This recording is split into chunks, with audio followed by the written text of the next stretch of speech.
அடுத்ததாக நாம் எடுத்துக்கொண்ட பொருள் மிளகு. மிளகு ஒரு காயகற்ப மருந்து. முறையாக மிளகை பசும் கோமியத்தில் ஊற வைத்து அதை எடுத்து பாலில் அவித்து நாள் ஒன்றிற்கு ஒரு மிளகு என்ற முறையில் ஒரு மண்டலம் படிப்படியாக அதை அதிகரித்து முதல் நாள் 1, இரண்டாவது நாள் 2 என்று அதிகரித்து 48வது நாள் 48 மிளகையும் மீண்டும் கீழ் நோக்கி வர வேண்டும்.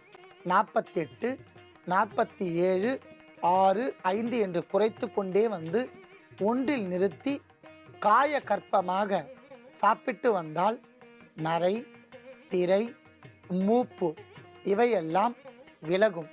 ஆனால் ஒரு முக்கிய நிபந்தனை, காயகற்ப மருந்தை சாப்பிட வேண்டும் என்றால் சிறந்த சித்த மருத்துவர் ஒரு குருவினிடம் சென்று உடலை பரிசோதித்து நாடி பரீட்சை செய்த பின்பு மட்டுமே இதை சாப்பிட வேண்டும்.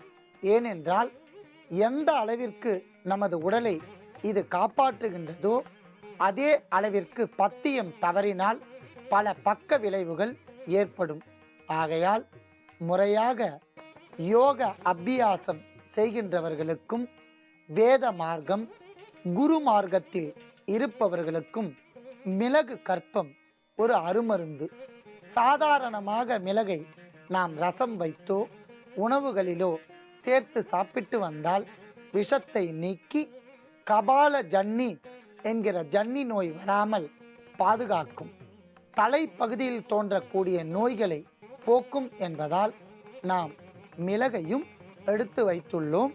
அடுத்ததாக நாம் எடுத்துக்கொண்ட பொருள் நாட்டு பசும்பால்.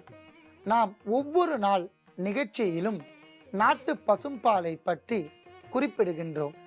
ஏனென்றால் கடந்து வந்த பாதைகள் எல்லாம் கசப்பானவை என்று சொல்லக்கூடிய அளவிற்கு நாட்டு பசு இனமே அழிந்துவிட்டன.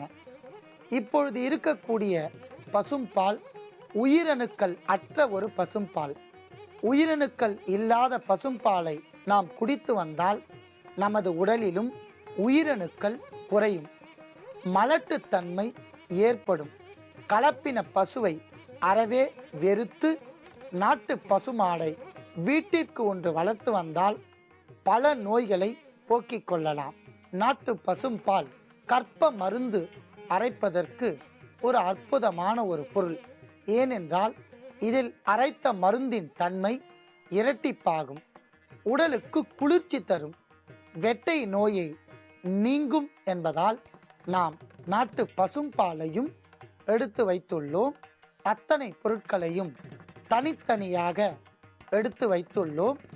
இப்பொழுது நாம் எடுத்துக்கொண்ட பொருட்களின் அளவுகள், மருத்துவத்தின் செயல்முறையை சிறிது இடைவேளைக்கு பிறகு பார்க்கலாம். இதுக்கு மேல என்ன சொல்ல போற? சொல்றதுக்கு வேற ஏதாவது போய் இருந்தா சொல்லிடு. அவதான் என்ன ஏமாத்தி எல்லாத்தையும் என்கிட்ட இருந்து பறிச்சிட்டான்னு பார்த்தா நீயும் இப்போ அதே தான் பண்ணிருக்க. ஏன் ஆலியா, ஏன் இப்படி பண்ண?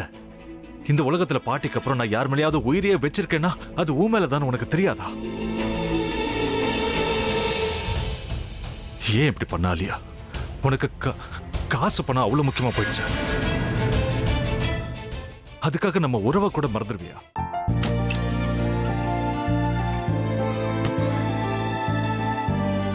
சக்தி சக்தி ஒரு நிமிஷம்.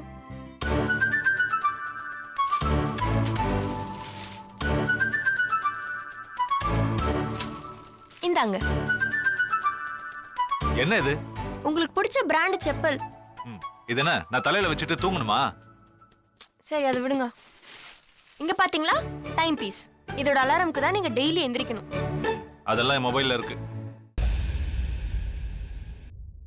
முத்து, முத்து, என்னடி இவன் முத்துன்னு ஒருத்தைய உருவாக்கி விட்டான். செல்வியை மறப்பான்னு பார்த்தா எப்ப பார்த்தாலும் முத்து முத்துன்னு கூப்பிட்டு இருக்கான். முத்துவ கூப்பிட மட்டுமா செய்யறான், முத்துவ வச்சு என்னென்னமோ செய்யறான். நாம தான் இழிச்சவாய் மாதிரி வேடிக்கை பார்த்துட்டு இருக்கோம். என்ன முறைச்சு என்ன பிரயோஜனமாயா? உனக்கு வேற குரல் போயிடுச்சு. அடுத்து அவ செல்வியை கூப்பிட்டானா என்ன பண்ண போற? உன்னுடைய விருப்பப்படியே நீ ராமநாத வீட்டு மருமகளா வாழ போற. கண்டிப்பா என்னுடைய ஸ்தானத்திலிருந்து அவன் உன்னை நல்லா பார்த்துக்குவான் அம்மா. டேய், அவரை பத்தி தான் உனக்கு தெரியும்ல. அவர் எந்த முடிவு எடுத்தாலும் அதான் ஃபைனல். நம்ம அப்பா வேணுமா வேணாமாங்கிறத நீயே முடிவு பண்ணிக்கோ. வாடா.